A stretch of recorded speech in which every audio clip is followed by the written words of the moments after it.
нэг Монголоос бэлтгэгчийн төлөв рүү орно. Тэ? А Монгол бол өөр их тугсаат юм байна. Яагаад их тугсаат юм бэ гэдэг нь дэлхийн түүхийг өөрчилсөн үйл явцууд хаана болох ёстой тэдэл болдог. Эрдэнэ гол тэгээд хэн хүчрэггүй. Тэр буцаад хүчрэх болно гэдэг бол өөрөө түүхийг хэлсэн юм аа.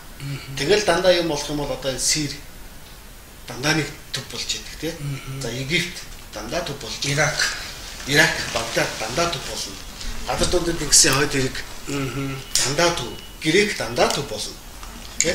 За энд ингэх юм бол Монгол за угшаа шар мөрний шар хөхмөрний сав газар байна. Угшаа энэ тэн дээр энд ганг мөрний сав тий. Иракч өөрөө нөгөө Тигр Ефрат мөрний сав шүү дээ 2 мөрний сав. Тий. Ингээд л юм болоо л. Одоо тэгээ хүмүүс ингэж байгаа. За тэгвэл монголчуудын сэргэн мандах цаг ирсэн юм байна. Гэмсрангуй энэ хүртэл сэргэн мандлын байгууллага энэ танилыг яриад ирсэн. Очроо тэр хэлчихсэн тэнгэрийн цаг ирлээ гэдээ бас ярьж л хэлээ.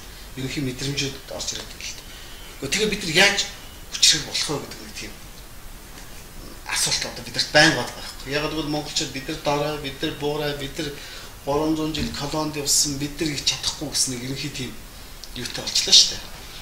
Сэтгэхүйтэй. А нөгөө талаар яг таны хэлдгээр бид нар хийсэн юм шиг гэсэн нэг тийм бас нэг сэтгэхүйтэй босноос болоод эндээ баригдаад байгаа юм. Тийм буруу хоёр төлөвлөгөө яваад байгаа. Хоёр төлөвлөгөө яваад байгаа. Тийм савлаад байгаа юм шиг санагдав.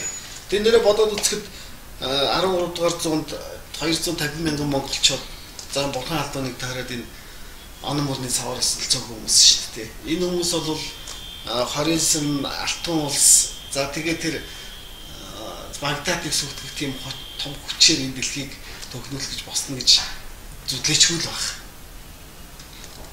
Энэ нь юунд байж болох уу гэж та юм байна. Энд би бол бодож байна. Та ярианы ихэнд хэлсэн шүү дээ. Дагуулганд ихэд өгөх юмтай байх хэрэгтэй гэж. Бид нар юу гэх юм бэ гэж. Ойлгохгүй гэх юм уу?